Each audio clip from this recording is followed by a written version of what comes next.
wonderful.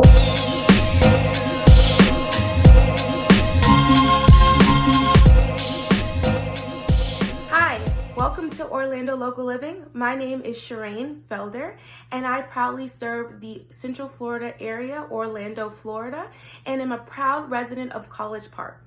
Today, we are going to talk about appraisals. So, if you've seen my last video reel, you see that I celebrated a client's recent win on a property that we're under contract for.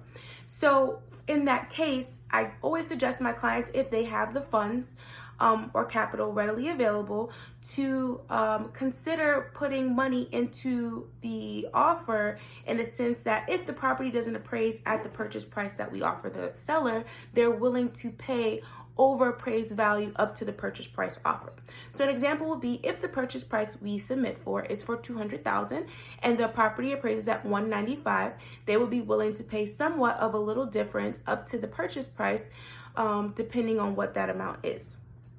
So in this case, my client's property did appraise at the purchase price they offered, so they don't have to come out of pocket for anything additional, and are able to use that money towards moving and buying furniture and so forth. So it was a great win, and that's why I was so happy. So let's get more into what an appraiser or appraisal is. So if you or your buyer are looking to purchase a property with a loan through the bank will send out an appraiser. The appraisal that comes through would provide insight on what the value of the home actually is. Because what the bank doesn't want to do is have you overpaying for a property and then later defaulting or foreclosing on that loan, and they lose out on their investment. So they just want to ensure that the investment that you're making is a solid investment in the money that they're providing for you to purchase that property. So what the bank's appraiser will do is they will come out and they will check out the condition and the qualities of the home and compare them to other similar properties in the neighborhood. So we call those, they're called comparables, but we call them comps. So once they, look at the property, they look at the comps, and they decide what the value is, they will send out an appraisal package with all the details to provide insight on what the property's, overall pricing is. And those conditions that they look at from the house is the age, the size, and the condition.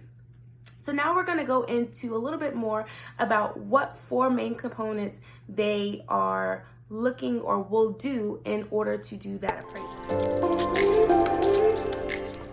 So here are the four main components of an appraisal. The first is a complete walkthrough. The bank's appraiser will walk through the entire house to get an idea of the overall condition. They will confirm the tax records and note any upgrades to the home that may not be on record. Second is the home details. After the appraiser completes the walkthrough, they'll compile all the details of the house into their appraisal software, and they'll enter important details like the square footage, the condition, the room count, the bathroom count, and the measurements.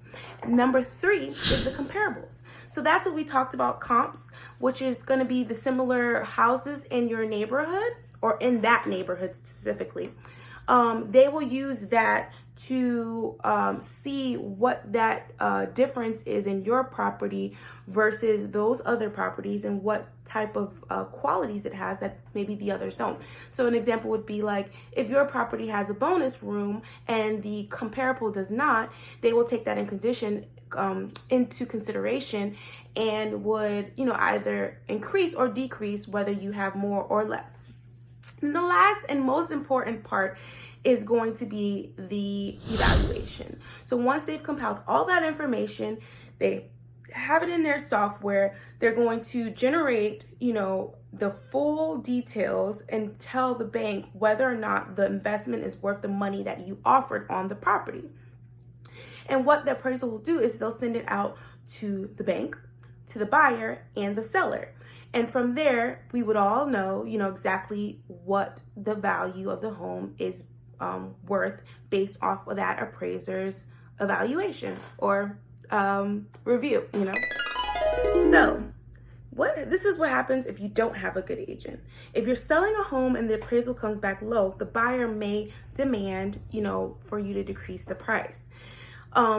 That's why having appraisal contingencies are something that sellers are not interested in doing, because with the fluctuation of this market, you never really know what basis that appraiser is going to come up with. So that's why it's good to have a good agent who's going to communicate with the appraiser and show, how the value of the home is really what you put in that, offer for. So at this point, you may be convinced, that you may need some guidance around the area of appraisals, but may also be thinking, you have no idea where to start. So if you're thinking about making a move, I can help you through the process. Just send me a message or text me at 321-210-4141. No pressure, no sales tactics, just want to share information. I think the more knowledge you have, the better you're able to make an informative decision. And so we could just have a conversation and see where you are. Whether you are a seller or a buyer, figure out where you stand and what your goals are, and we can make sure that we can align them together and put you in the best position, especially in the market that we have today. Finally, if you are a resident of Orlando, Florida, or College Park, I want to let you know that you are welcome to go to my link and set up an appointment. I suggest 15 minutes for us to have a quick chat. And the way you can do that is just using my Calendly link. You'll be able to see, exactly when my schedule is available for you to set up some time, and we can take a quick 15-minute chat to just kind of see where you are, and we can talk through whatever questions you may have. So I really hope that this information that I provided was great. You can please feel free to, comment below if you have any questions, DM me or text me, as I said before. And like I said, thank you so much for joining me today, and stay tuned for the next episode. Thank you and have a happy Tuesday. Bye, guys.